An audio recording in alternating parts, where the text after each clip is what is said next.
But in a situation like that, it's an opportunistic thing. So if there isn't a line of sight of something, if it's dark rooms or you're not seeing anything, typically in that kind of scenario, the active shooter or intruder will move about their business, because their objective is to create as much panic in as little time as possible. Because if you look at some of these scenarios, they don't last all too long.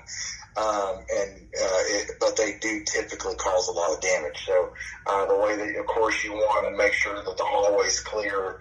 You want to make sure that the rooms are locked down, and it's always great to turn those lights out.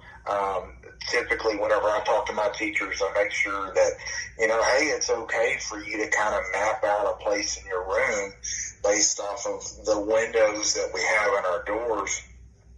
Where can I see people and where can I not? There's nothing wrong with even putting, pieces of tape, if it's like a floor that'll hold tape, and you can see if, what my boundary is on being able to be in line of sight for that. But turning out the light, hiding behind something, that's always a great option if possible.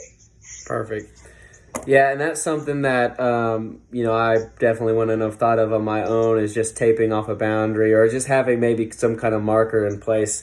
That way, whenever this were to happen, they would have a reference point, so that that's one less thing they have to think about. Well, of course, and the thing about it is, in an emergency situation, the less you have to think about, the better. And that's the whole point behind doing these drills, is so that way there isn't confusion. Right. Like we said earlier, with the common language and everything, confusion leads to people getting hurt. And that's obviously something that we never want to happen. We've got hundreds of people on our campuses. Our two campuses have about 700 plus people, staff and students combined.